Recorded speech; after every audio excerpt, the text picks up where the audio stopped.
नमस्कार दोस्तों, आज का हमारा टॉपिक रहने वाला है राष्ट्रीय मानवाधिकार आयोग। ठीक है, दोनों को पढ़ेंगे। इसमें राष्ट्रीय और राज्य मानवाधिकार आयोग दोनों को पढ़ेंगे। ठीक है, ये हमारी क्लास नंबर 8 रहने वाली है। और आपको पता है हमारा पैटर्न क्या रहेगा, एमसीक्यू कराएंगे। एमसीक्यू के साथ साथ हम क्या करेंगे, उसकी थ्योरी भी पढ़ते चलेंगे, जिससे हमारा जल्दी रिविजन हो जाएगा। ठीक है, देखो हमारा जो टारगेट है वो आपका एग्जाम जो अक्टूबर में आने वाला है, और जो दिसंबर में जो एग्जाम है उसका हम प्रिपरेशन कर रहे हैं। तो उसके लिए क्या करेंगे, हम जितनी जल्दी हमारा रिविजन हो सके उतनी जल्दी हम रिवीजन करेंगे, क्योंकि रिवीजन करना बहुत इंपॉर्टेंट है। ठीक है, और हम क्वेश्चनों के माध्यम से रिवीजन करना है, यानी आपको ये भी पता लग रहा है कि क्वेश्चन किस टाइप का आएगा। ठीक है, तो ये भी बहुत महत्वपूर्ण बात है। तो पहला हमारा क्वेश्चन रहने वाला है कि जो राष्ट्रीय मानवाधिकार आयोग है उसे संबंधित निम्न में से कौन सा कथन गलत है। ठीक है, असत्य कथन छांटना है, गलत कथन छांटना है। तो पहला कथन कह रहा है कि आयोग का जो अध्यक्ष है उच्चतम न्यायालय का सेवानिवृत्त मुख्य न्यायाधीश या न्यायाधीश होना चाहिए। यानी आयोग का अध्यक्ष कह रहा है, ये कह रहा है कि आयोग का जो अध्यक्ष है, यानी मानवाधिकार आयोग है, उसका जो अध्यक्ष होना चाहिए वो कौन होना चाहिए। या तो सुप्रीम कोर्ट का सेवानिवृत्त कोई भी मुख्य न्यायाधीश हो। ठीक है, कोई भी सीजीआई हो जो सेवानिवृत्त हो, रिटायर हो, वो हो सकता है। ठीक है, या फिर कोई भी न्यायाधीश हो, सुप्रीम कोर्ट का होना चाहिए वो हो। ठीक है, इन दोनों में से कोई भी हो, या तो मुख्य न्यायाधीश हो या फिर अन्य न्यायाधीश हो, कोई भी हो, लेकिन क्या होना चाहिए, सुप्रीम कोर्ट का न्यायाधीश होना चाहिए। ठीक है, तो ये बात सही है। तो बिल्कुल आयोग का जो अध्यक्ष है वो कौन होना चाहिए, आपका हाई कोर्ट का क्या होना चाहिए, सॉरी सुप्रीम कोर्ट का क्या होना चाहिए, न्यायाधीश होना चाहिए। ठीक है, दूसरा कह रहा है कि आयोग के अध्यक्ष और सदस्यों का कार्यकाल जो है 5 वर्ष और 70 वर्ष की आयु होता है। तो ये गलत है। इसमें आयोग के जो सदस्यों का कार्यकाल होता है वह 3 वर्ष और 70 वर्ष की आयु होता है। 3 वर्ष और 70 वर्ष की आयु जो भी पहले हो जाएगी वो होता है। ठीक है, तो इसका कार्यकाल आपको याद रखना है कि कार्यकाल क्या होता है इनका। इनका कार्यकाल जो होता है वह 3 वर्ष और 70 वर्ष की आयु जो भी पहले हो जाएगी वो होगा। ठीक है, तो ये आपका कथन गलत हो जाएगा, क्योंकि इसमें 5 वर्ष दिया हुआ है, जबकि हमें क्या करना है, 3 वर्ष होता है इसका कार्यकाल। ठीक है, अगला कथन दे रखा है कि आयोग में पूर्णकालिक सदस्यों के अतिरिक्त 7 अन्य पदेन सदस्य होते हैं। बिल्कुल सदस्य है, पूर्णकालिक सदस्यों के अलावा 7 अन्य सदस्य भी इसमें शामिल होते हैं। ठीक है, तो पदेन सदस्य कितने होते हैं, 7 होते हैं। ये आपको याद रखना है, राष्ट्रीय मानवाधिकार आयोग की बात चल रही है। ठीक है, तो आपका क्या हो जाएगा, गलत कथन पूछा है, गलत कथन कौन सा हो जाएगा, बी हो जाएगा, बी राइट आंसर हो जाएगा इसका। देखो व्याख्या इसकी देखते हैं, हम एक्सप्लेनेशन देखते हैं इसका। एक्सप्लेनेशन क्या कह रहा है कि आयोग के अध्यक्ष और सदस्यों का कार्यकाल जो है 5 वर्ष नहीं होता है। मानवाधिकार संरक्षण अधिनियम के तहत इनका कार्यकाल 3 वर्ष और 70 वर्ष की आयु होता है। इनमें से जो भी पहले हो वो इसका कार्यकाल होता है। ठीक है, ये एक गैर संवैधानिक निकाय। गैर संवैधानिक निकाय, देखो संवैधानिक गैर संवैधानिक निकाय के बारे में आपको बता दूं कि जो संविधान में जिसका वर्डन है, यानी जिसका वर्डन हमारे कॉन्स्टिट्यूशन में, हमारे संविधान में है, ठीक है, वो तो हो गया संवैधानिक। और जिसका वर्डन संविधान में नहीं है, वो बाद में बनाया गया है, किसी भी नियम या अधिनियम से बनाया गया है उसको, तो वो संवैधानिक नहीं होगा, गैर संवैधानिक। या इसको हम वैधानिक भी बोलते हैं। ठीक है, सांविधिक भी बोलते हैं। तो आपको ये टर्म आपको याद रखना है, जिनका कहीं भी संविधान में जिक्र नहीं है, जिनका कहीं भी कोई वो नहीं देखने को मिलता, क्या बोलते हैं उसको, कोई भी आर्टिकल देखने को नहीं मिलता जिनका, तो आप समझ लेना क्या है, क्या नहीं है, वो संवैधानिक नहीं है, गैर संवैधानिक है। ठीक है, तो राष्ट्रीय मानवाधिकार का कोई आर्टिकल नहीं है, वो एक नियम के थ्रू बनाया गया है, तो ये क्या हो जाएगा, गैर संवैधानिक, या हम सांविधिक भी बोल सकते हैं, या इसको हम वैधानिक भी बोल सकते हैं। ठीक है, दूसरा क्वेश्चन हमारा कह रहा है कि जो राष्ट्रीय मानवाधिकार आयोग है उसके संदर्भ में सत्य कथन छांटना है। कौन सा कथन छांटना है, सत्य कथन छांटना है। छांटो साहब, सत्य कथन छांटते हैं। तो मानवाधिकार से संबंधित सभी मामले की सुनवाई करना और दंड देना। मानवाधिकार से संबंधित इसका कार्य पूछा है। ठीक है, कार्यों के संबंध में हमने संदर्भ में इसका वो पूछा है। तो काम देखो, काम क्या होता है, सत्य कथन छांटना है। तो मानवाधिकार से संबंधित सभी मामलों की सुनवाई, दंड देने का, देखो दंड देने का इसको अधिकार नहीं होता है, केवल केवल क्या है, सलाहकारी संस्था है। ठीक है, ये केवल सलाह देती है, दंड देने का इसको कोई अधिकार नहीं होता। पहला कथन तो क्या हो जाएगा, गलत हो जाएगा। दूसरा कह रहा है कि न्याय में लंबित किसी भी मानवाधिकार से संबंधित कार्यवाही में हस्तक्षेप कर सकता है। यानी ये कह रहा है कि न्यायालय में कोई भी ऐसा कार्य लंबित है, जैसे कोई भी केस है जो काफी दिनों से पड़ा हुआ है, उस पर कोई भी एक्शन नहीं लिया जा रहा है, और वो मानवाधिकार से संबंधित है, तो उसमें क्या है, ये सलाह दे सकता है, उसके लिए पॉइंट उठा सकता है कि भाई ऐसा ऐसा मामला एक पड़ा हुआ है, इसमें जल्दी से जल्दी क्या दिया जाए, निर्णय दिया जाए। ऐसा करके सलाह दे सकता है, उसमें हस्तक्षेप कर सकता है। ठीक है, ये कथन आपको दूसरा जो कथन है वो सही हो जाएगा, बिल्कुल सही कह रहा है कि न्यायालय में जो लंबित है कोई भी मानवाधिकार वाला संबंधित कोई भी कार्य है, कार्यवाही में हस्तक्षेप कर सकता है। ठीक है, अगला कह रहा है अगला कह रहा है कि मानवाधिकार के क्षेत्र में कार्यरत गैर सरकारी संगठनों के प्रयासों की सराहना करना। यानी ये कह रहा है कि मानवाधिकार के संबंध में, मानवाधिकार के क्षेत्र में कार्यरत कोई भी गैर सरकारी संगठन है उसके प्रयासों की बढ़ावा देगा। बिल्कुल सही बात है। कोई भी एनजीओ वगैरह कोई काम कर रहा है, मानवाधिकार के लिए काम कर रहा है, तो उन संस्थाओं को, उन एनजीओ को क्या देगा, ये बढ़ावा देगा। कोई भी प्राइवेट संस्था है जो सरकारी नहीं है, ठीक है, सरकारी नहीं है मतलब गैर सरकारी यानी प्राइवेट, तो कोई भी प्राइवेट संस्था अगर मानवाधिकार के संबंध में कोई भी काम कर रही है तो क्या क्या है, उसको ये सराहना देती है, उसको ये बढ़ावा देती है, उसका मदद करती है। ठीक है, तो आपको कौन सा, आपका सत्य कथन पूछा है, सत्य कौन कौन से हो जाएंगे, 2 और 3 राइट आंसर हो जाएंगे। तो ये भी सही है और आपका ये भी सही है, तो 2 और 3 राइट आंसर हो जाएंगे, ऑप्शन बी राइट आंसर हो जाएगा इसका। ठीक है, तो देखो अभी हम इसको थोड़ा बहुत वो पढ़ लेते हैं, व्याख्या पढ़ते हैं। इसमें क्या लिखा है, तो इसमें लिखा है कि राष्ट्रीय मानवाधिकार आयोग की जो प्रकृति है केवल और केवल सलाहकारी है। तो मैंने बताया आपको केवल केवल कैसी सलाहकारी है, दंड देने का इसका कोई अधिकार नहीं होता है। इसके पास किसी भी प्रकार की दंडात्मक कार्रवाई करने या सजा देने का अधिकार नहीं होता है। ठीक है, आई बात समझ में, इसको कोई भी सजा देने का अधिकार नहीं होता है। अगला कह रहा है कि न्यायालय में लंबित जो मामले हैं, मामलों में हस्तक्षेप और एनजीओ की सराहना करना इसका कार्य क्षेत्र में आता है। तो यानी कहने का मतलब ये है कि ये क्या कर सकता है, जो न्यायालय में लंबित मामले हैं उनको, उनमें हस्तक्षेप कर सकता है, और कोई भी एनजीओ वगैरह है, प्राइवेट संस्था है, उसके कार्यों की क्या कर सकता है, सराहना कर सकता है। ठीक है, तो आपको ये कार्य समझ में आए नहीं, इसके कार्य क्या होते हैं, तो राष्ट्रीय मानवाधिकार आयोग के काम क्या होते हैं वो आपको पता होने चाहिए। ठीक है, काम से क्वेश्चन आपको पूछा जाएगा। संवैधानिक निकाय है, गैर संवैधानिक निकाय, ये आपको पता होना चाहिए। ठीक है, इसके सदस्यों का कार्यकाल आपको पता होना चाहिए। ठीक है, अगला क्वेश्चन हमारा कि राष्ट्रीय मानवाधिकार आयोग के संबंध में सही कथन चुनना है। कौन सा कथन चुनना है, सही कथन चुनना है। देखो अभी जो आपको बताया गया, आलोक राज के द्वारा ये बताया गया है कि आपका पेपर है, वो पेपर कैसा होगा, थोड़ा सा टफ होगा।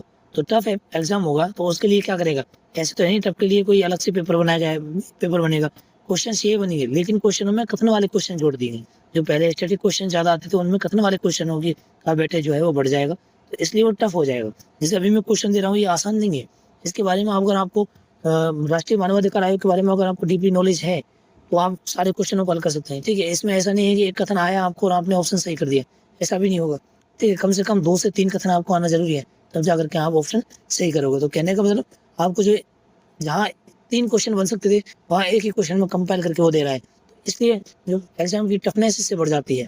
ठीक है, तो वही मेरा प्रयास है कि मैं आपको ऐसे क्वेश्चन वो कराऊं ताकि आपको पता चल जाए कि हाँ एग्जाम कैसे आने वाला है। ठीक है, इससे पहले जो आता था सरल था एग्जाम, अभी थोड़ा सा टफ होगा एग्जाम।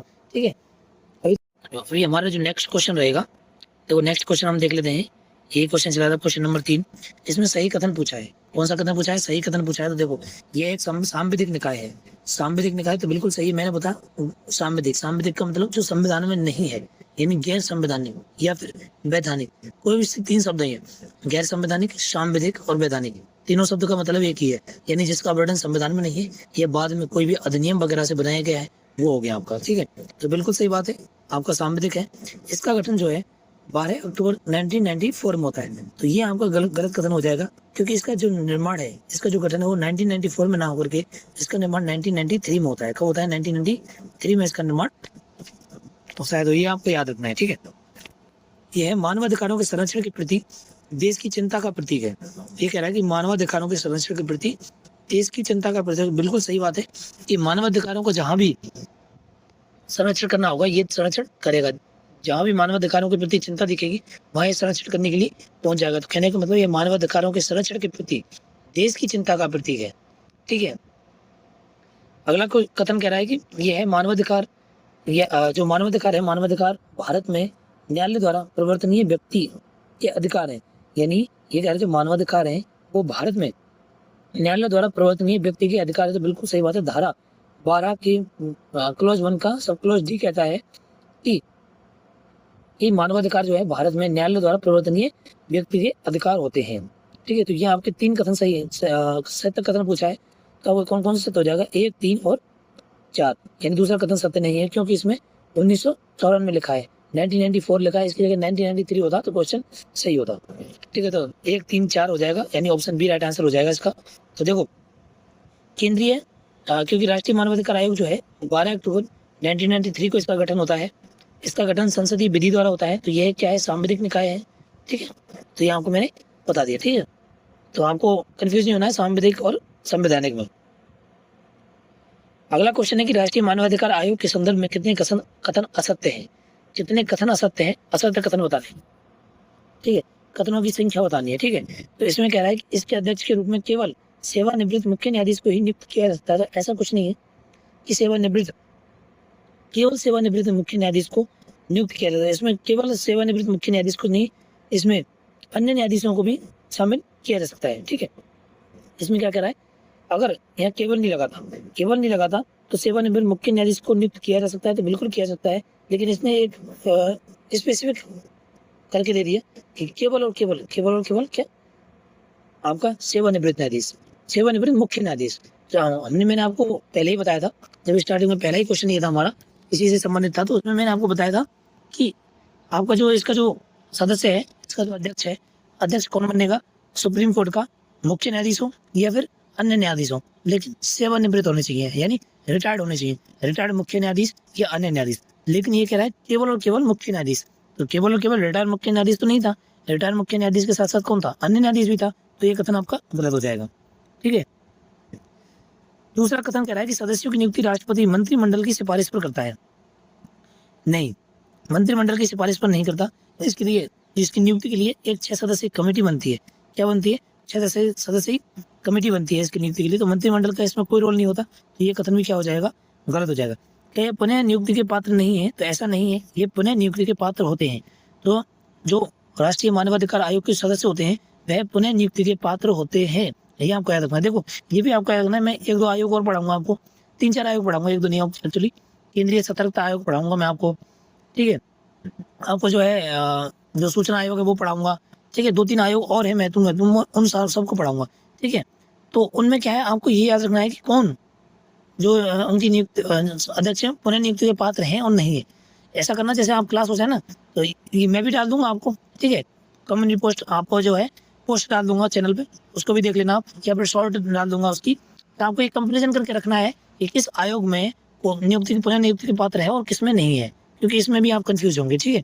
तो मैं आपको बता दूंगा। तो अभी तो आप ये याद रखो कि जो है राष्ट्रीय मानवाधिकार आयोग जो है उसके अध्यक्ष और सदस्य जो हैं वो आपके क्या होते हैं, पुनः नियुक्ति के पात्र होते हैं, उनको पुनः नियुक्त किया जा सकता है, ठीक है। तो ये कथन भी क्या हो जाएगा, गलत हो जाएगा। अगला कह रहा है कि राष्ट्रपति आयोग के अध्यक्ष की सिफारिश पर सदस्यों को हटा सकता है। तो ऐसा कुछ नहीं है, यह आयोग के अध्यक्ष की सिफारिश पर नहीं बल्कि सुप्रीम कोर्ट की जांच के पश्चात हटाता है, सुप्रीम कोर्ट की जांच के पश्चात हटाता है। तो अभी देखो इसमें असत्य कथन पूछा है, कितने कथन असत्य हैं, कितने कथन असत्य हैं, यानी कितने कथन गलत हैं। तो अभी देखो कितने कथन गलत हैं, चारों के चारों कथन है, यानी सभी कथन जो है असत्य हैं, सभी चारों के चारों कथन असत्य हैं। तो ऑप्शन डी जो है इसका राइट आंसर हो जाएगा, ठीक है। तो मैंने आपको बताया जो केवल मुख्य न्यायाधीश नहीं, सुप्रीम कोर्ट के अन्य सेवानिवृत्त न्यायाधीश भी जो है इसके अध्यक्ष बन सकते हैं, ठीक है। इसकी नियुक्ति 6 सदस्यीय चयन समिति की सिफारिश पर होती है, ना कि मंत्रिमंडल की सिफारिश पर। ये पुनः नियुक्ति के पात्र होते हैं, ये बात सही है। राष्ट्रपति इन्हें सुप्रीम कोर्ट की जांच के पश्चात ही हटा सकता है। तो नियुक्ति कौन करेगा, राष्ट्रपति करता है, लेकिन मंत्रिमंडल की सलाह पर नहीं। किसकी सलाह पर करता है, 6 सदस्यों की कमेटी बनती है, उसकी सलाह पर करता है, ठीक है। आया समझ में इसके चुनाव से संबंधित, ठीक है। अगला क्वेश्चन पढ़ते हैं हम। अगला क्वेश्चन कह रहा है कि राष्ट्रीय मानवाधिकार आयोग जो है, राष्ट्रीय मानवाधिकार आयोग की शक्तियों और कार्यों से संबंधित, ठीक है। कार्यों से संबंधित एक क्वेश्चन हमने पहले भी किया था, तो अभी देख लेते हैं शक्ति और कार्यों से संबंधित यहाँ कौन से कथन दिए गए हैं। तो पहला कथन तो वही है कि लंबित जो मानवाधिकार से संबंधित जो कार्यवाही है उसमें हस्तक्षेप कर सकता है। तो बिल्कुल सही बात है कि न्यायालय में जो भी लंबित केस होंगे मानवाधिकार से संबंधित, ठीक है, मानवाधिकार से संबंधित जो भी लंबित केस होंगे उनकी क्या कर सकता है, ये उनमें हस्तक्षेप कर सकता है, ठीक है। उनमें क्या कर सकता है, हस्तक्षेप कर सकता है, बिल्कुल सही बात है। 5 वर्ष की अवधि, ये कह रहा है कि यह 5 वर्ष की अवधि के भीतर मामलों की सुनवाई करता है। तो ये कथन क्या हो जाएगा, आपका गलत हो जाएगा। क्यों? क्योंकि 5 वर्ष की नहीं, ये 1 वर्ष की अवधि के, जो 1 वर्ष की अवधि के भीतर के जो मामले हैं उनकी सुनवाई करता है, ठीक है। 1 वर्ष के अंदर जो भी मामले हुए मानवाधिकार से संबंधित उनकी सुनवाई करेगा कौन, राष्ट्रीय मानवाधिकार आयोग, ठीक है। तो 5 वर्ष की जगह क्या होगा, 1 वर्ष होगा। तो ये कथन आपको क्या हो जाएगा, गलत हो जाएगा। अगला कह रहा है कि इसे दीवानी शक्तियां प्राप्त होती हैं। तो बिल्कुल सही बात है, इसको क्या होती है, दीवानी शक्तियां प्राप्त होती हैं, ठीक है। जो सिविल कोर्ट होता है ना, सिविल कोर्ट को जितनी शक्तियां प्राप्त होती हैं वही शक्तियां इसको प्राप्त होती हैं, ठीक है। ये दंड वंड नहीं दे सकता, दंड वगैरह कुछ नहीं दे सकता, ये जांच कर सकता है, कुछ सूचना मांगनी हो वो मांग सकता है, ऐसा काम इसका होता है राष्ट्रीय मानवाधिकार आयोग का, ठीक है। दंड वगैरह नहीं दे सकता, दंड देने के जो वो होता है वो आपराधिक जो कोर्ट होती है उनका होता है, ठीक है। ये क्या है, सिविल कोर्ट है, और इसमें जो है दीवानी मामले सॉल्व किए जाते हैं, ठीक है, आपराधिक मामले सॉल्व नहीं किए जाते। तो दीवानी कोर्ट की कुछ जो शक्तियाँ प्राप्त होती है वो भी इसको शक्तियाँ दी जाती हैं, ठीक है। अगला कथन कह रहा है कि यह मानवाधिकार का उल्लंघन करने वाले व्यक्ति को सजा दे सकता है। तो मैंने अभी बताया सजा का कोई प्रावधान इसमें नहीं होता है। तो इसमें क्या सही कथन पूछा है, सही क्वेश्चन कौन सा हो जाएगा आपका, कथन नंबर 1 और कथन नंबर 3, यानी 1 और 3 राइट आंसर हो जाएगा। कितने कथन पूछे हैं ना, कितने कथन, तो 2 कथन आपके सही हैं, तो 2 कथन आपके सही हैं, तो ऑप्शन बी राइट आंसर हो। तो देखो अभी क्वेश्चन में मैं भी थोड़ा कंफ्यूज हुआ था कि क्वेश्चन में दे रखा कितने कथन सत्य हैं, इसमें ये नहीं पूछा कौन कौन से कथन सत्य हैं, इसमें पूछा क्वांटिटी पूछे कितने कथन सत्य हैं, तो क्वांटिटी कितनी है 2। अगर पूछा कौन कौन से, तो पहला और तीसरा। आए हुआ समझ में, ठीक है। देखो क्वेश्चन पढ़ने में कोई गलती मत करना, अगर आपको क्वेश्चन ना आए तो कोई बात नहीं है, लेकिन आता हुआ क्वेश्चन अगर आप गलत करते हो तो आपको बहुत बहुत परेशानी होगी, ठीक है। आजकल 1 नंबर से बहुत कुछ हो जाता है, पता है आपको, 1 नंबर छोड़ो, पॉइंट 0.05 नंबरों से बहुत कुछ हो जाता है, तो आपको बंदे पॉइंट लो से रह जाते हैं यार, ठीक है। बहुत दुख होता है इस बात में, कोई आता हुआ क्वेश्चन हम गलत कर देते हैं, ठीक है। तो आता हुआ क्वेश्चन आपको गलत नहीं करना है, आपको सबसे पहले क्या करना है, ध्यान से क्वेश्चन पढ़ना है कि सत्य कथन पूछा है, असत्य कथन पूछा है, ठीक है। तो क्वेश्चन क्या पूछ रहा है उसके हिसाब से रिएक्ट करना है आपको, ठीक है। ठीक है, अभी अगला देखते हैं हम, और अगला क्वेश्चन देखने से पहले आपसे एक रिक्वेस्ट है कि आपको चैनल पर जाओ, मिलन पाठशाला करके चैनल है, उस पर जाकर के उसको बस कुछ नहीं करना, आपको बस सब्सक्राइब करना है, ठीक है। सब्सक्राइब करना है, वीडियो को लाइक करना है और शेयर कर देना है। क्यों? क्योंकि ये जो चैनल है आपके लिए बहुत महत्वपूर्ण होने वाला है। आप समझ रहे होगे अभी इसकी क्या है, स्टार्टिंग है, अभी इसकी स्टार्टिंग है, और स्टार्टिंग में आप कंटेंट देखोगे ना, कंटेंट, तो कंटेंट बहुत अल्टीमेट कंटेंट दिया जा रहा है, ठीक है। आप प्ले लिस्ट में जाओ और प्ले लिस्ट में जाकर के आपको सारा कंटेंट देखने को मिल जाएगा, सारी वीडियो देखने को मिल जाएंगी। RS प्री CET के लिए जो भी पॉलिटी क्लासेस है वो आपको देखने को मिलेंगी। पॉलिटी के साथ साथ मैंने हिस्ट्री की क्लासेस भी करा रखी है, ठीक है। हिस्ट्री की क्लासेस भी मैंने करा रखी है, उनके PYQs में मैंने करा रखे हैं। हिस्ट्री में भी एंशिएंट हिस्ट्री मैंने कराई है सबसे पहले, ठीक है। तो अभी मैं मॉडर्न हिस्ट्री कराऊंगा, ठीक है। तो मैंने गैप दिया था क्योंकि एंशिएंट हिस्ट्री कराऊंगा, ठीक है। तो फिर उसके बाद पॉलिटी के बाद फिर मॉडर्न हिस्ट्री कराऊंगा, और इनके सारे क्वेश्चन मैं आपको कराऊंगा। फिर ज्योग्राफी की क्लासेस तो पूरी नहीं हो पाएंगी, लेकिन मैं आपको जो महत्वपूर्ण PYQs है वो कराऊंगा, ठीक है। तो ये क्लासेस, ये जो चैनल है नहीं आपके लिए बहुत इंपॉर्टेंट रहने वाला है, ठीक है। तो आपसे बस यही रिक्वेस्ट है कि आप चैनल को सब्सक्राइब करें, वीडियो को लाइक करें और शेयर करें। क्यों? क्योंकि मैं अंत तक आपके साथ बना हुआ हूँ, ठीक है। अभी आपका क्वेश्चन देखते हैं, नेक्स्ट क्वेश्चन हमारा रहने वाला है, राष्ट्रीय मानवाधिकार आयोग के संबंध में सत्य कथन चुनिए। सत्य कथन चुनने के लिए बोल रहा है, ठीक है। कौन सा? राष्ट्रीय मानवाधिकार आयोग के संबंध में। तो पहला कथन है कि कार्यकाल की समाप्ति के पश्चात आयोग के सदस्य राज्य सरकार के किसी भी पद पर नियुक्त हो सकते हैं। तो देखो कार्यकाल की कार्यकाल समाप्ति के पश्चात ये पुनः नियुक्ति के पात्र नहीं होते किसी सरकार या अन्य सदस्यों की। देखो एक क्वेश्चन मैंने कराया था, मैं आपको बताऊं, ठीक है। एक क्वेश्चन मैंने आपको कराया था, उसमें और इसमें कंफ्यूजन मैं आपको बता दूं, ठीक है। क्वेश्चन देखता हूं मैं कहाँ गया,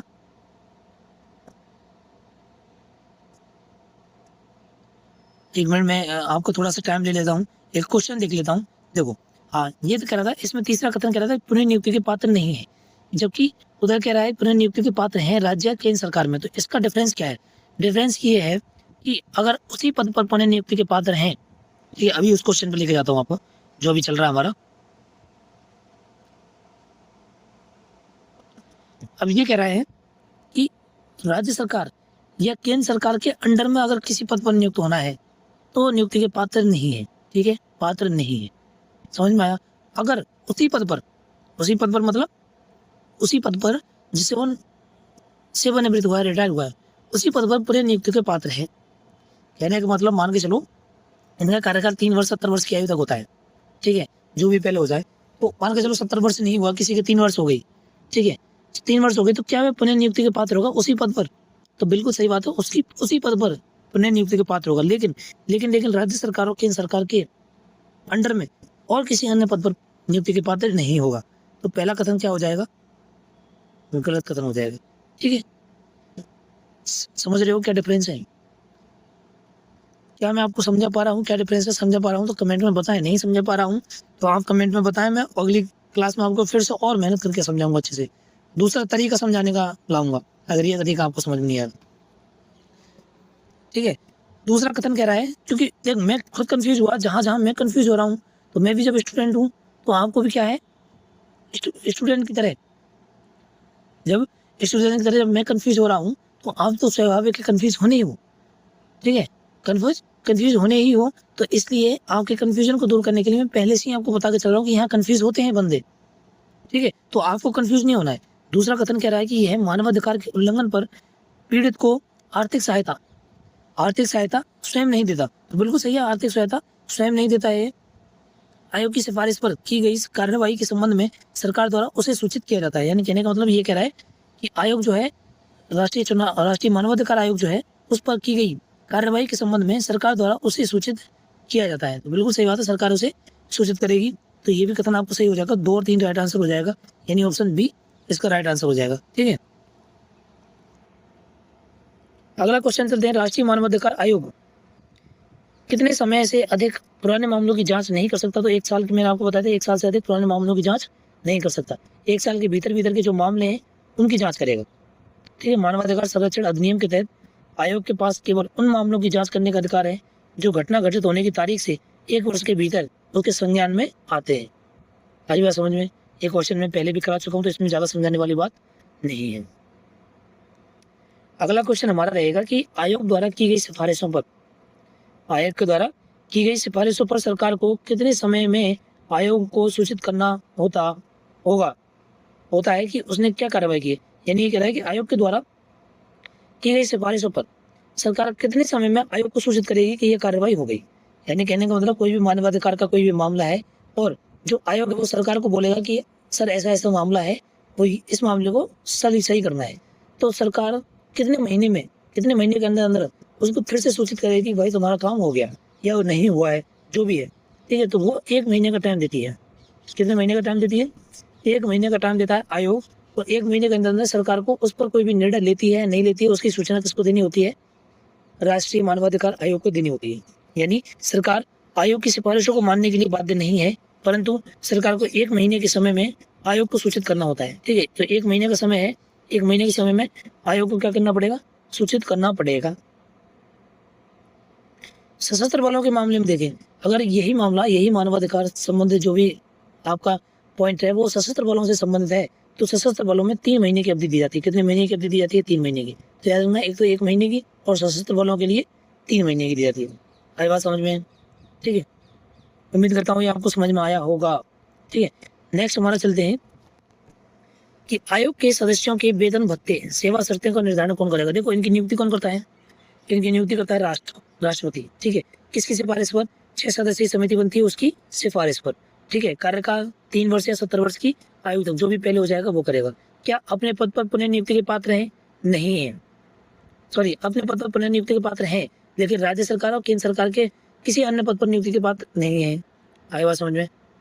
तो यहाँ पूछ रहा है वेतन भत्ते और सेवा शर्तों का निर्धारण कौन करता है। तो वेतन भत्ते सेवा शर्तों का निर्धारण कौन करेगी? केंद्र सरकार करेगी। कौन करेगी? केंद्र सरकार करेगी। आयोग के सदस्यों में न्यूनतम कितनी महिला होना अनिवार्य है? इसमें कहा गया है कि न्यूनतम आयोग के सदस्यों में न्यूनतम 1 महिला का होना जरूरी है। और यह कब जोड़ा गया था? तो 2019 के संशोधन के अनुसार आयोग में कम से कम 1 महिला का सदस्य होना जरूरी है। तो सन 2019 में इस पॉइंट को जोड़ा गया था कि आयोग में जो है 1 महिला का होना जरूरी है, ठीक है। तो दोनों क्वेश्चन आपको समझ में आए, ठीक है।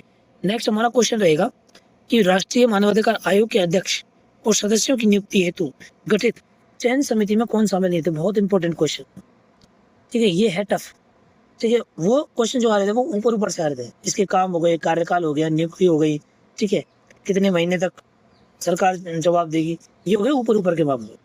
लेकिन ये होगा डीपली क्वेश्चन, ये कभी भी आपके समितियों के सदस्यों के बारे में नहीं पूछेगा कि सदस्य कितने हैं। लेकिन अभी जो जिस हिसाब से एग्जाम्स आ रही हैं, जिस हिसाब से एग्जामों में क्वेश्चन आ रहे हैं, तो आपको क्या है, ये आपको याद रखना है, ठीक है जी। मैंने जानबूझ करके क्वेश्चन डाला है, ठीक है। ये जो हवा वाले क्वेश्चन होते हैं ना, कि 1-2 क्वेश्चन ऐसे आते हैं जो हवा वाले होते हैं, निकल जाते हैं, बिल्कुल पता ही नहीं चलता कि भाई क्वेश्चन आया है, ठीक है। तो ये हवा वाला ही क्वेश्चन, ठीक है।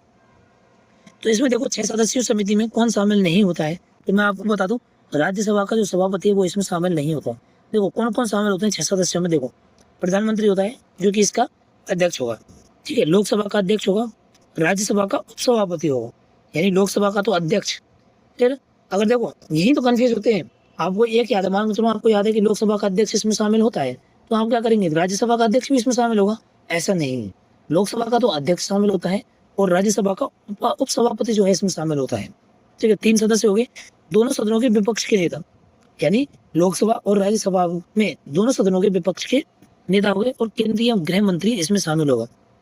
ठीक है, तो कौन कौन शामिल होंगे मैं आपको बता दूं, दोबारा बताऊं आपको कौन कौन शामिल होंगे। तो इसमें पहला तो हो जाएगा प्रधानमंत्री, जो कि इसका क्या होता है, अध्यक्ष होता है। दूसरा इसमें लोकसभा का अध्यक्ष हो जाएगा। कौन हो जाएगा, लोकसभा का अध्यक्ष, लोकसभा का विपक्ष का नेता। ठीक है, राज्यसभा की बात करूं तो राज्यसभा में सभापति और राज्यसभा का विपक्ष का नेता। ठीक है, कितने हो गए, 5 हो गए, और एक हो जाएगा आपका केंद्रीय गृह मंत्री। 6 हो गए ना, तो 6 इसमें शामिल होते हैं। कौन शामिल नहीं है, राज्यसभा का सभापति या नहीं है। आपको देखो इसमें कौन शामिल है, इसकी बजाय आप एक ही याद रखो, राज्यसभा का सभापति इसमें शामिल नहीं है। क्यों, क्योंकि इसी से कंफ्यूज होंगे, क्योंकि आपने तो याद कर रखा कि यार लोकसभा का अध्यक्ष होता है, एक राज्यसभा का भी होता है, तो राज्यसभा का कौन होगा, आप दिमाग जाएगा, तुरंत दिखेगा ऑप्शन में, दिखेगा राज्यसभा का सभापति, राज्यसभा का सभापति टिक कर दोगे आप। ठीक है, तो ऐसा नहीं है, राज्यसभा का जो सभापति है वो भाग नहीं लेता है 6 सदस्यों में। आई बात समझ में, बहुत अच्छा क्वेश्चन है, बहुत इंपॉर्टेंट क्वेश्चन है। अगर पेपर कठिन हुआ, पेपर का लेवल बढ़ाया गया, तो ये क्वेश्चन जरूर जरूर जरूर आ सकता है। ठीक है, वेरी वेरी इंपॉर्टेंट क्वेश्चन राष्ट्रीय मानवाधिकार आयोग से संबंधित। ठीक है, आए समझ में, याद रख लेना, कहीं भी आपने लिख रखा है, नहीं लिख रखा है तो एक बार लिख लो, और लिखने की भी जरूरत नहीं है। आप डिस्क्रिप्शन में जाओगे, आपको टेलीग्राम चैनल का लिंक दिया हुआ है, वहाँ आपको पीडीएफ देखने को मिल जाएगी, बाकायदा यही पीडीएफ जो मैं पढ़ा रहा हूँ आपको, सेम डिट्टो आपको डाल दूंगा। ठीक है, अगला क्वेश्चन है हमारा कि जो राष्ट्रीय मानवाधिकार आयोग है वो अपनी वार्षिक रिपोर्ट किसे सौंपता है। देखो, वार्षिक रिपोर्ट किसे सौंपेगा, किसको जरूरत है वार्षिक रिपोर्ट की, केंद्र सरकार को जरूरत है। क्यों, केंद्र सरकार ही तो भाई तो एक्शन लेगी, तो केंद्र सरकार को सौंपेगा। किसको सौंपता है, केंद्र सरकार को सौंपता है, यानी आयोग अपनी वार्षिक रिपोर्ट जो है केंद्र सरकार को सौंपता है। सरकार इस रिपोर्ट को कार्यवाही के ज्ञापन के साथ संसद के पटल पर रखवाती है। ठीक है, कार्यवाही के लिए संसद को सौंप देती है कि भाई इस पर जो कार्रवाई होनी है वो कार्रवाई करो। ठीक है, ठीक है, अब नेक्स्ट क्वेश्चन पढ़ने से पहले आपको एक जानकारी दे देता हूँ कि ये हमारा चैनल जो है बहुत इंपॉर्टेंट रहने वाला है आपके लिए। ठीक है, और इसको ज़्यादा कुछ नहीं करना, बस आपको सब्सक्राइब करना है। इसे सब्सक्राइब करने से काम हो जाएगा, वीडियो को लाइक कर दो, शेयर कर दो, और ये आपके लिए बहुत इंपॉर्टेंट रहने वाला है, क्योंकि इसकी आप प्लेलिस्ट में जाकर के देखोगे तो प्लेलिस्ट में जाकर के आपको सारी क्लासेस देखने को मिल जाएंगी। ठीक है, आपकी थ्योरी वाली क्लासेस, आपकी पीवाई क्यूज वाली क्लासेस, कैसे किस टाइप के क्वेश्चन आपके बनने वाले हैं, वो सारे क्वेश्चन आपको इसमें मिल जाएंगे, और आगे भी बहुत सारी जानकारी आपको देखने को मिल जाएगी इसमें। ठीक है, बस आपको और कुछ नहीं है, क्योंकि देखो आप अगर वीडियो को लाइक करोगे, चैनल को सब्सक्राइब करोगे, तो इससे क्या है, हमारा मोटिवेशन बढ़ता है, और हमारा मोटिवेशन बढ़ता है, हम काम के प्रति और भी मोटिवेट होकर काम करते हैं, तो इससे आपको और भी अल्टीमेट कंटेंट मिलेगा, आपको और भी अच्छे से बेहतरीन तरीके से आपको वीडियोस मिलेंगे। ठीक है, तो इसके लिए आपको क्या करना पड़ेगा, चैनल को सब्सक्राइब करना पड़ेगा, बस इतनी सी रिक्वेस्ट है आपसे, और कुछ नहीं है। बस याद कराने की जिम्मेदारी मेरी है, लेकिन बस आप सुनते चलो, और चैनल को सब्सक्राइब और शेयर, वीडियो को शेयर, ज़्यादा से ज़्यादा शेयर करो। ठीक है, राष्ट्रीय मानवाधिकार आयोग के सदस्य का कार्यकाल कितना होता है। तो राष्ट्रीय मानवाधिकार आयोग के सदस्य का कार्यकाल मैं बता चुका हूँ आपको, 3 वर्ष और 70 वर्ष की आयु तक होता है, जो भी पहले हो जाए। कब जोड़ा गया था, 2019 के संशोधन के पश्चात ये जोड़ा गया था। ठीक है, अगला क्वेश्चन है कि अधिनियम में क्वेश्चन कह रहा है कि अधिनियम की कौन सी धारा में राष्ट्रीय मानवाधिकार आयोग जो है उसके गठन का वर्णन है। यानी जो राष्ट्रीय मानवाधिकार आयोग है वो किस अधिनियम से बना था, और 2019 में बना था, तो 2019 के अधिनियम 2019 के अधिनियम से संशोधन हुआ था इसका। ठीक है, तो जब ये अधिनियम से बना था, नियम से बना था, उसकी किस धारा के तहत इसका गठन की बात कही गई है। तो इसका धारा जो है, धारा 3 जो है, इसकी धारा 3 जो है वो गठन की बात करता है, धारा 3 जो है इसकी गठन की बात करता है। ठीक है, और अगला क्वेश्चन है कि अधिनियम की कौन सी धारा राज्य मानवाधिकार आयोग जो है उसकी नियुक्ति की बात करती है। धारा 22 जो है राज्य मानवाधिकार आयोग की बात करती है। तो यानी राष्ट्रीय मानवाधिकार आयोग और राज्य मानवाधिकार की कुछ महत्वपूर्ण धाराएं मैंने आपको दी हैं, वो आपको याद करनी है। ठीक है, जैसे राष्ट्रीय मानवाधिकार आयोग की मैं बात करूं तो धारा 3 के तहत इसका गठन है, धारा 4 के तहत इसकी नियुक्ति है, धारा 5 में इसके निष्कासन की बात कही गई, और धारा 12 में जिसकी जो है कार्य की बात कही गई है।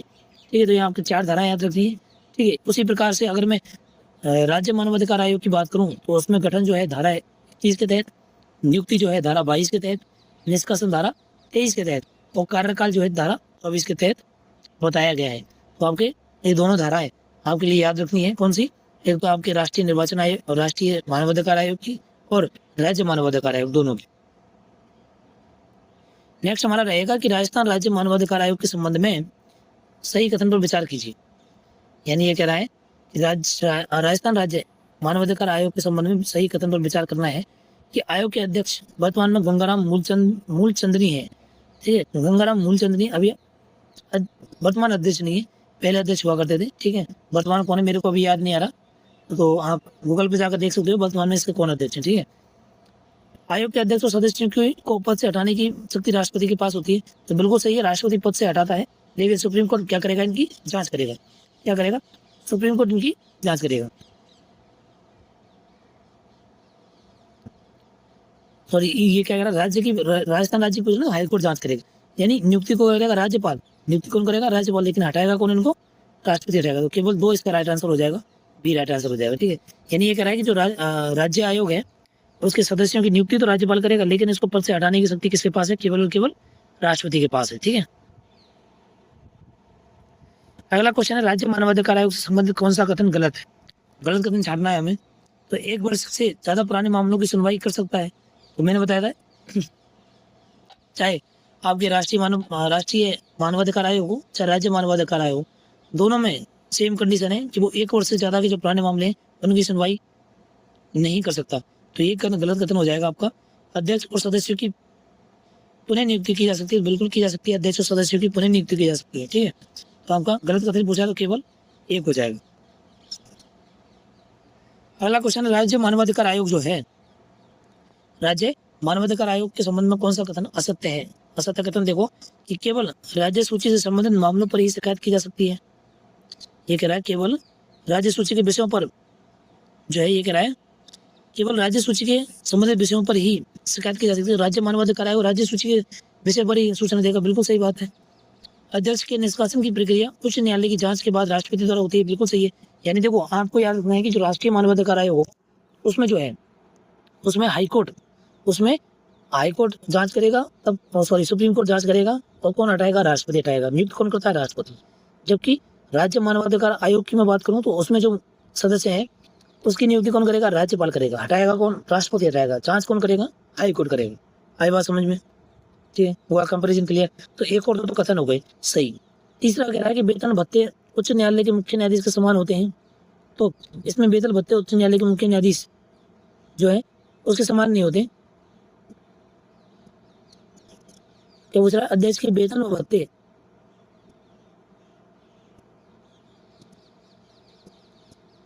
क्वेश्चन दोबारा से पढ़ें कि इसमें कह रहा है कि अध्यक्ष के वेतन और भत्ते उच्च न्यायालय के मुख्य न्यायाधीश के समान होते हैं। बिल्कुल सही है, उच्च न्यायालय के मुख्य न्यायाधीश के समान होंगे। अच्छा, ये गलत कथन पूछ रहा है ना, ये गलत कथन पूछ रहा है। देखो क्वेश्चन दोबारा से पढ़ते हैं हम। ये कह रहा है कि केवल राज्य सूची के विषय पर, हम कंफ्यूज हो गए ना, मैंने भी नहीं ध्यान दिया। और ये क्वेश्चन कह रहा है कि केवल राज्य सूची के विषय पर कानून बनाएगा, कानून नहीं, शिकायत करेगा।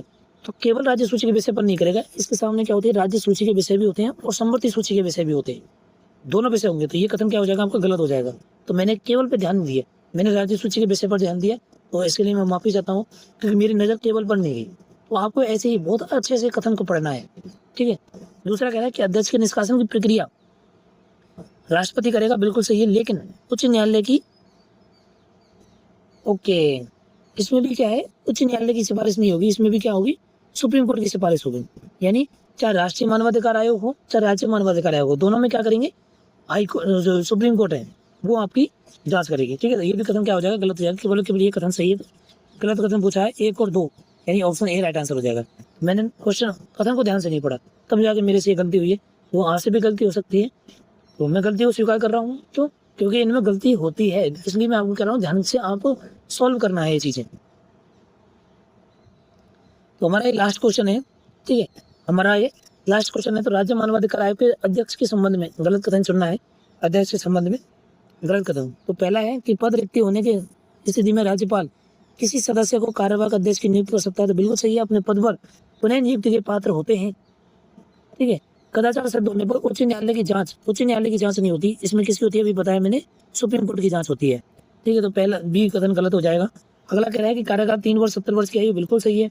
यह राज्यपाल के प्रसाद पर्यंत कार्य नहीं करते, तो बिल्कुल सही है, राज्यपाल के जो प्रसाद पर्यंत वहां तक कार्य नहीं करते हैं। तो आपका ऑप्शन बी राइट आंसर हो जाएगा। क्यों? गलत कथन पूछा है तो गलत कौन सा है? यही गलत ऑप्शन बी। ठीक है, तो ये आपका, तो उम्मीद करता हूँ यहाँ तक आपको जो है राष्ट्रीय मानवाधिकार आयोग और राज्य मानवाधिकार समझ में आया हो। और राष्ट्रीय मानवाधिकार आयोग और राज्य मानवाधिकार आयोग, इन दोनों के बारे में मैंने जो है कुछ अंतर दिया है, कुछ पॉइंट्स में मैंने अंतर करके आपको बताया है। इसका स्क्रीनशॉट ले लो आप, ठीक है, ताकि आपको जो मैंने क्वेश्चन कराए उनका कहने का मतलब निचोड़ टाइप में है। ठीक है, सारे क्वेश्चनों को तो नहीं, लेकिन कुछ क्वेश्चनों का जहाँ कन्फ्यूजन होते हैं। क्यों? क्योंकि राज्य मानवाधिकार आयोग और राष्ट्रीय मानवाधिकार आयोग में जहाँ जहाँ कन्फ्यूजन है वो वाले मैंने आपको पॉइंट ले लिए हैं। जैसे धारा के बारे में, जो राष्ट्रीय मानवाधिकार आयोग है उसकी धारा 3 है, जबकि इसकी धारा 21 है। ठीक है, इसकी संरचना की बात करूं तो 1+5 पूर्णकालिक सदस्य और 7 पदेन सदस्य होते हैं। टोटल कितने सदस्य हो गए? 13 सदस्य। जबकि इसमें एक अध्यक्ष होता है और 2 पूर्णकालिक सदस्य होते हैं, इसमें पदेन सदस्य नहीं होते हैं। ठीक है, नियुक्ति की बात करूं तो राष्ट्रपति करेगा, 6 सदस्यों की समिति की सिफारिश पर करेगा। इसमें जो है राज्यपाल करेगा, 4 सदस्यों की सिफारिश पर करेगा। निष्कासन की बात करूं तो राष्ट्रपति जो है सुप्रीम कोर्ट की जांच पर करेगा, इसमें भी राष्ट्रपति सुप्रीम कोर्ट की जांच पर करेगा।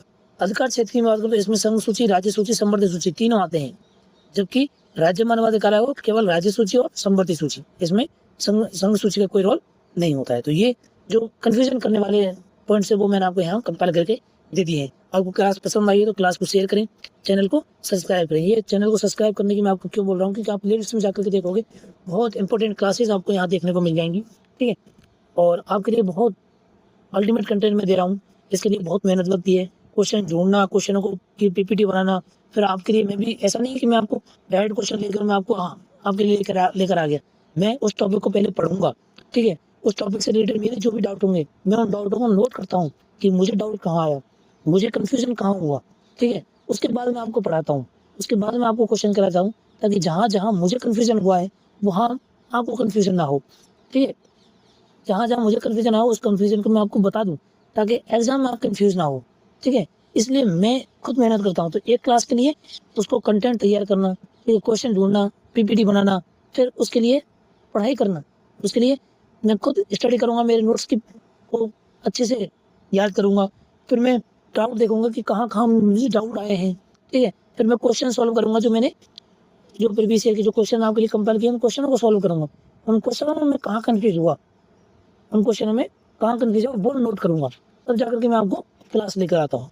तो इसमें बहुत बहुत मेहनत लगती है, और इस मेहनत को जो आपका सपोर्ट है वो सपोर्ट आपको मिलता रहेगा, तो ये मेहनत आपकी जारी रहेगी। ठीक है, देखो और कुछ नहीं चाहिए मुझे आपके पास सपोर्ट चाहिए। सपोर्ट कैसे दोगे आप? चैनल को सब्सक्राइब करके, वीडियो को लाइक करके, और जितनी ज़्यादा हो सके उतना ज़्यादा शेयर करके। क्योंकि लोगों को लगता है कि भाई नया चैनल है, ये ज़्यादा कुछ कर नहीं पाएगा, लेकिन आपको पता है ना कि जो नया चैनल है ना, जो नई कंपनियां बननी है वो जल्दी ग्रोथ करती हैं। ठीक है, वो ज़्यादा एफर्ट डालती हैं। ठीक है, जो पहले से बनी बनाई होती हैं, जिनके हाथ में पहले से चीज़ें होती हैं, वो क्या है ज़्यादा एफर्ट नहीं डाल पाती। ठीक है, तो जो नई चीज़ें होती हैं वो एफर्ट डालती हैं, जैसे मैं डाल रहा हूँ आपके लिए एफर्ट। ठीक है, तो ऐसे ही आपको मेरी मदद करनी है, उसके लिए आपको चैनल को सब्सक्राइब करें। ठीक है, आज की क्लास यहीं समाप्त करते हैं। बड़ों का सम्मान करें, छोटों को प्यार दें, और अपना व्यक्तित्व इस प्रकार से विकसित करें कि पुरुष और महिलाएं आपके साथ सुरक्षित महसूस करें।